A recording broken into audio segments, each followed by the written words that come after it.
Rồi bây giờ toàn bộ quy trình hàn độ lề. Như cây này là mình độ từ bản lề thường sang bản lề của dòng 5 chú mập. Đây là bản lề của dòng 5 chú mập. Bây giờ mình sẽ tháo, mình dùng cái cây nặng này mình tháo đều vô cái chỗ cái mối hàn bên trong để mình tháo cái bản lề ra.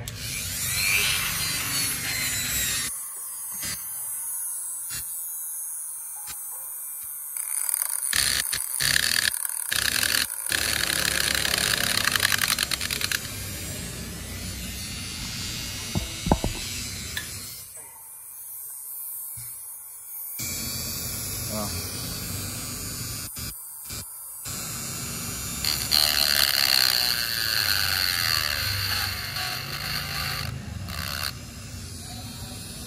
Đó, mình tạo cái nền xong bật số to thôi, mình làm cho nó nhanh.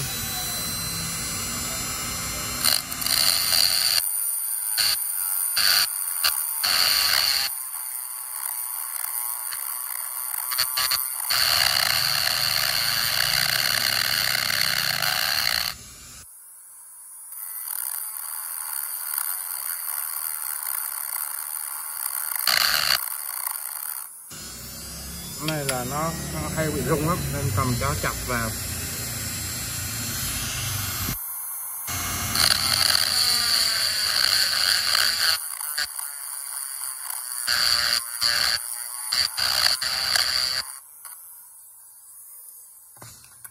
Rồi bây giờ lấy cái kìm lay để coi xem nó tới đâu rồi.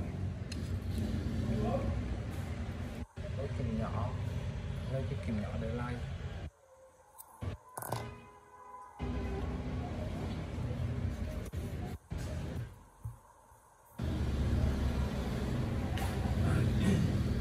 Đây kìm mỏ nhọn.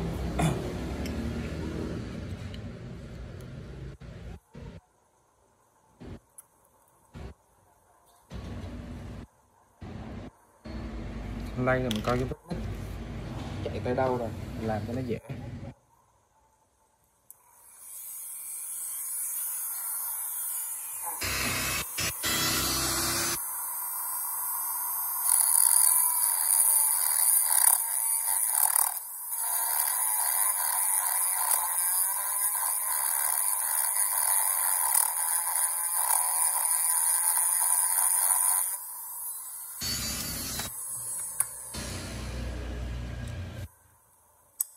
Rồi ra rồi đây.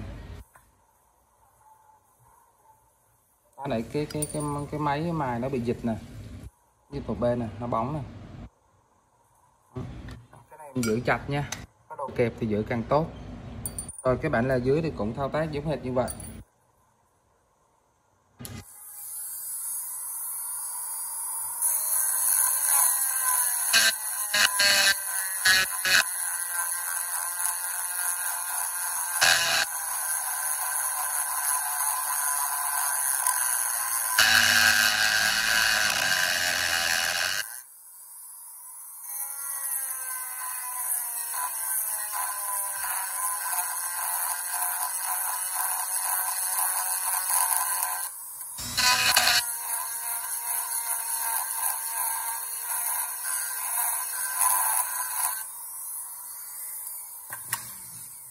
Do các bạn là dưới của mình đó là nó bị gãy hai cái chấu rồi, không có đồ để bám thì mình sẽ chọc nó ra thôi, chọc hở nó ra chút xíu để mình lấy thế mình coi chút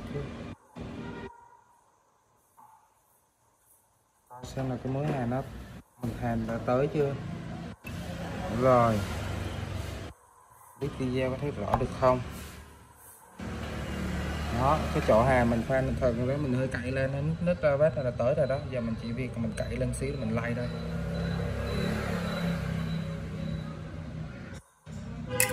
Rồi.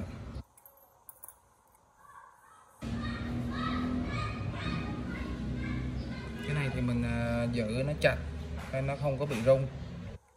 Không bị rung, nó đánh vô cạnh như cái bạn là chơi như cái nắp phía trên. Rồi bây giờ tiến hành mài mài vỏ.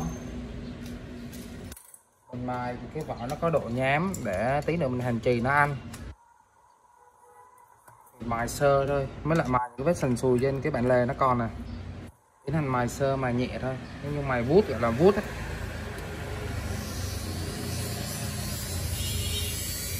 Đây cái mũi mài dài mình làm.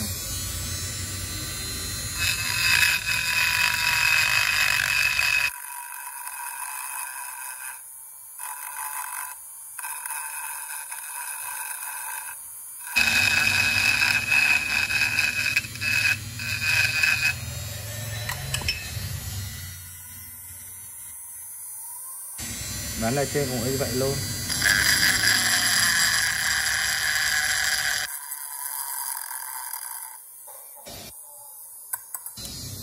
Chỉnh lại cái mũi khoan.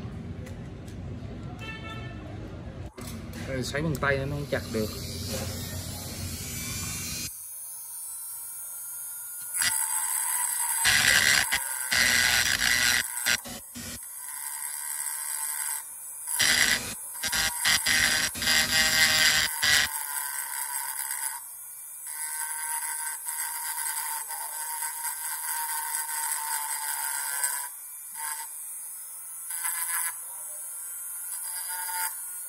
Rồi.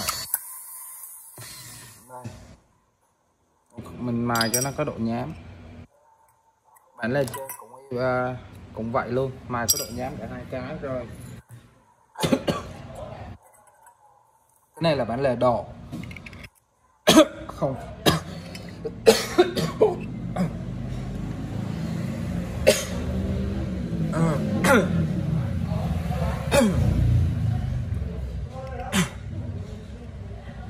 Cái này là bản lề độ, nó không phải cùng dòng của nó. Nên nó sẽ bị bản lề này là dòng của đời bản lề mập. Khi bỏ vô cái bản lề thường của nó thì cái bề ngang của bản lề thường nó nhỏ hơn. Chúng ta sẽ tiến hành mài hai bên này, hai bên cạnh của hai bên luôn. Cái này xài dũa kim cương cũng được, kim cương nhỏ nhỏ. Kim cương. Rồi, nếu không có dũa kim cương mà làm nhiều quen tay có thể xài máy. Kim cương nó là cầm dũa thế này nè. Đó, dũa qua dũa lại, dũa hai bên bản là trên vậy là dưới cũng vậy luôn. Dũa vừa ướp thử. Đây không có thì mình xài cái máy mài.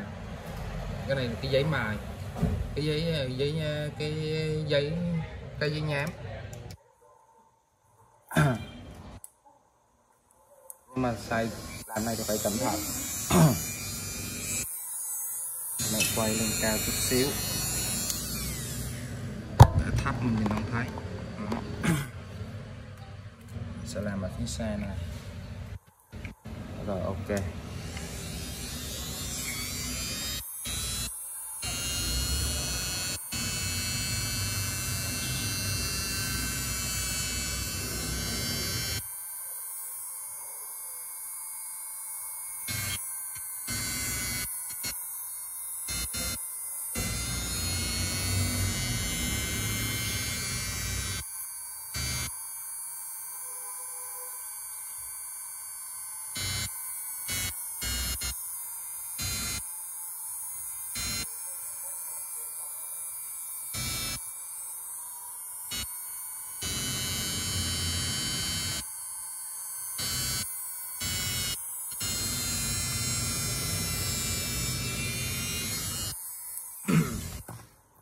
Bỏ vô ướm thử.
cái ruột bỏ vào thử xem ok chưa, bạn ở dưới ok chưa. Rồi này, vào khít ở đây, giờ mài cái nắp bản lề trên nữa là xong.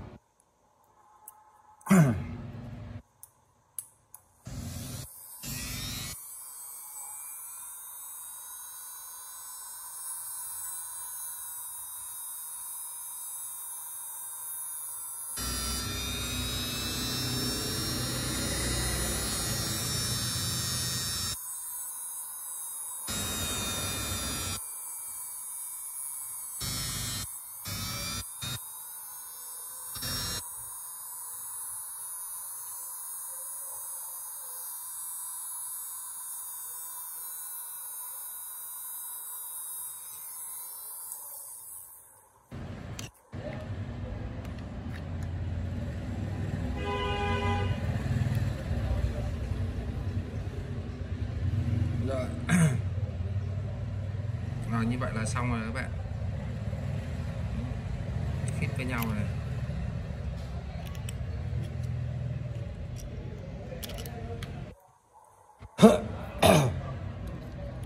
Thả vô nó khít với nhau là ok rồi.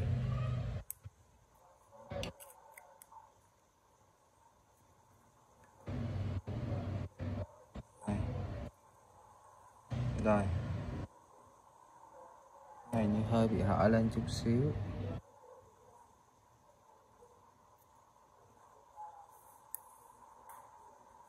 Rồi mé bên này nó chưa có vào hết nè, nó chưa vào hết, nó hơi hở ra nè. Giờ tiến hành mài mé này thôi, còn bên này thì ok rồi. Đây mài chút xíu nữa.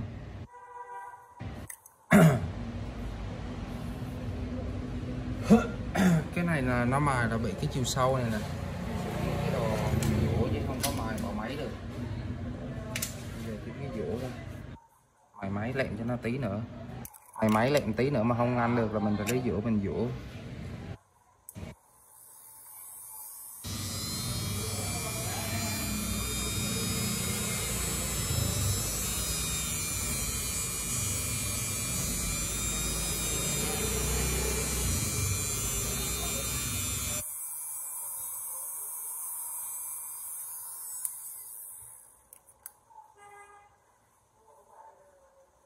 Rồi đã chịu xuống. Rồi tiến hành hàn.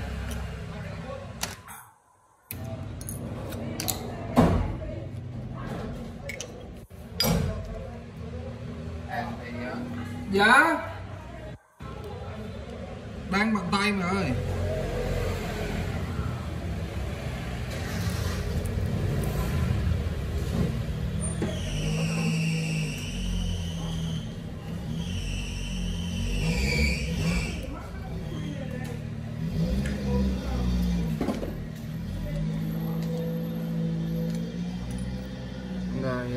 Với giống như cái bản là giống như cái vỏ thì cũng mài nhám với bạn là chút xíu luôn, bỏ máy làm cho nó nhanh.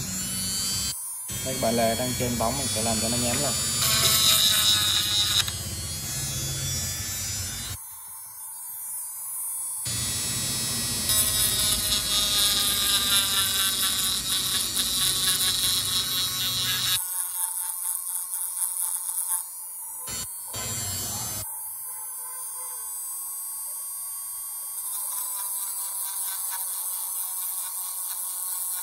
Đây mình mài mặt sau đây đâu có ảnh hưởng gì tới mặt trước của cây Jumbo hết nha, không ảnh hưởng gì tới mặt trước của các bạn lề hết nha. Cái này mình chỉ mài mặt sau thôi.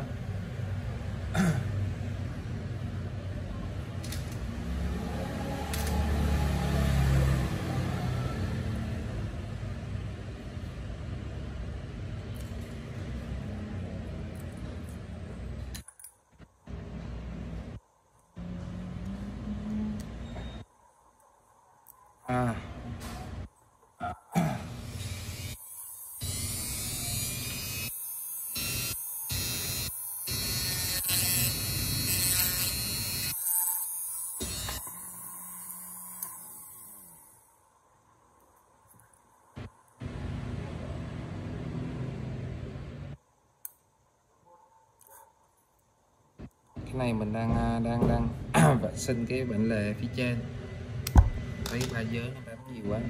Bây giờ mà có cái nhám đây thì mình quýnh nó một vài cái là bay rồi, mà không có nhám mình có dũa luôn.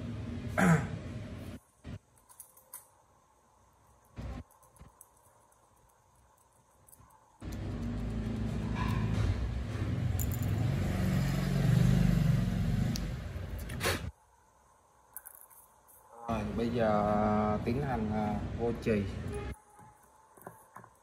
Thì chì ở đây mình xài là chì cuộn này nè, chì cuộn này.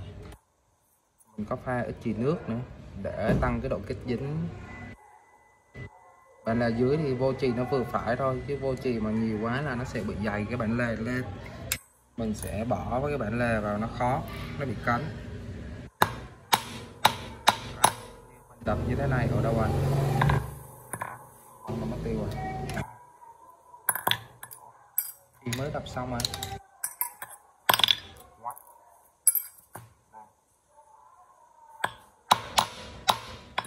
Rồi cho tí chì nước vào. Hướng dẫn luôn trước khi mình hàn á, mình bỏ cái này lên trước để mình cân chỉnh coi xem là cái con Zippo mình có bị hô, bị méo, bị lật cái bản lề không nha. Hô lật cái bản lề không thì cái mồm mà nó bị hô, bị há không nha. Đó. Mình chỉnh sửa luôn nha, như cái này là bỏ vô là vừa kích luôn, không bị lật. Rồi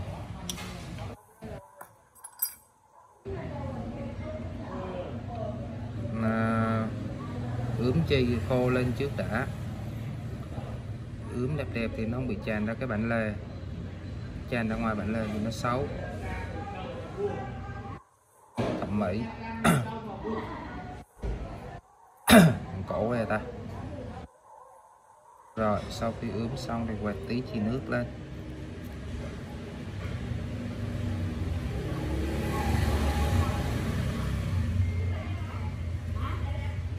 Rồi tiến hành ấn cái bản lề lên. Kho này, bên kho xài bên kho này, rồi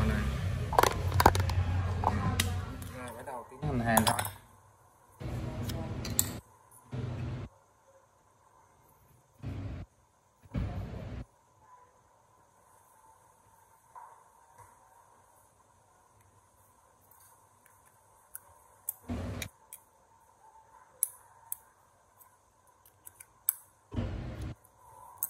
Khăn này mình thấm nước ướt rồi nha.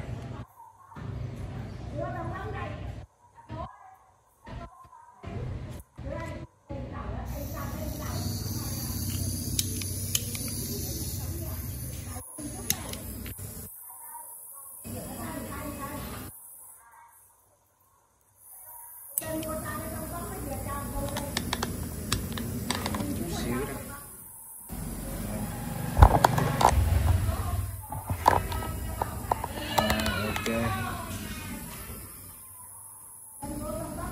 Là mình mới bỏ chì vô bạn là dưới, sẽ bên hai bạn là dưới. Thời gian như cái cây kho này của mình đó là thời gian tầm 7 tới 10 giây.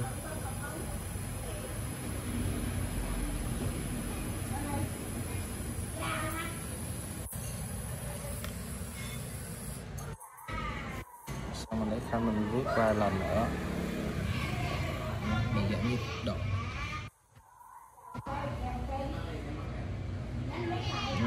Khò bản lề ngoài chỉ không áp dụng được với những cái dòng sơn nha, dòng sơn mà khò ngoài nên là chạy luôn nha. Rồi.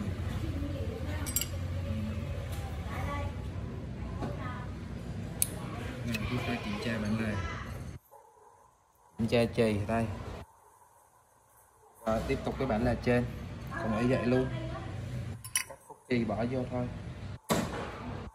Thử nè, đây mình bỏ chì nó không có quá dài nè, rút ra rất là thoải mái nè. Đó. Rồi cái bản này trên gấp một đoạn chì thế này luôn. Cái này khoảng bao nhiêu chì thì mình không để ý đâu nha, tại vì cái này làm nhiều quen tay này. Bản là dưới thì ngắt ít, bản là trên thì ngắt dài, vậy thôi. Đập cho nó nhẹ ra, bôi tí chì nước vào.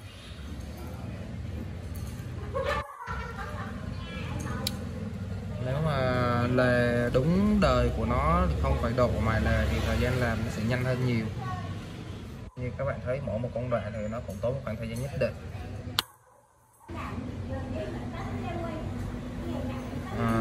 May là cái bản lề này mình không phải chỉnh gì, với chỉnh nó còn lâu nữa. Mọi khi mình làm mà chúng mấy cái bản lề phải chỉnh sửa các kiểu này phải tầm 40 phút, bị hán bị vân đó. Chỉnh lại cho nó hết.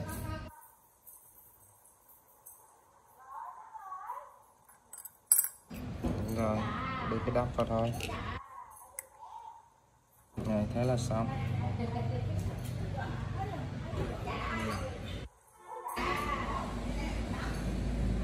Cái này là bản là 5 chống mập nha, con này là xài bản lề thường nè, gốc của nó là bản lề thường. Đó, mình đọc bản lề 5 chống mập.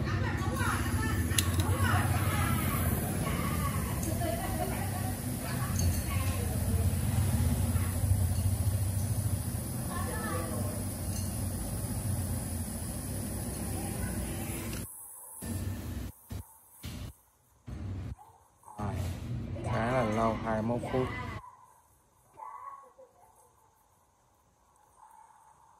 Đó.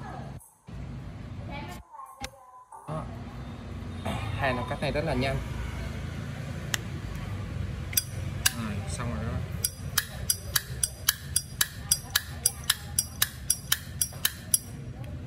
Đây.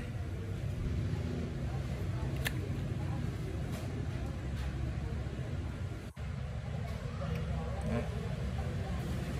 Chì không đổ không tràn ra ngoài.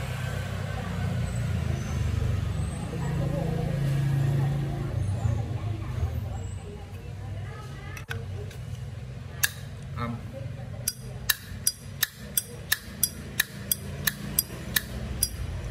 Đó là mình chưa có chỉnh hết nha, mình bỏ bánh là do là hàng hết.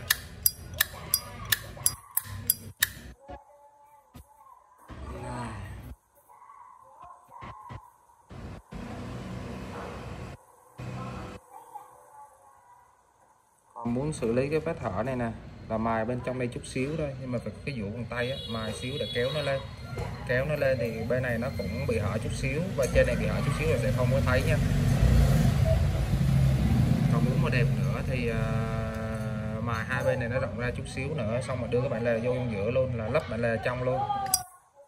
Đó, như cái bản lề này mình không có để giữa, tại vì sau này cho khách cho thợ mà nào đó mà cầm vô cái bản lề này để mà đục tháo bản lề, người ta vẫn đục được chứ không phải hàn, chứ không phải là xả luôn cái bản lề này ra. Nhưng lỗ này là vẫn hàn được nè, vẫn tháo ra vẫn tháo cái cốt bản lề ra được nè. Đó, vẫn có đường để cho người ta tháo cốt bản lề ra.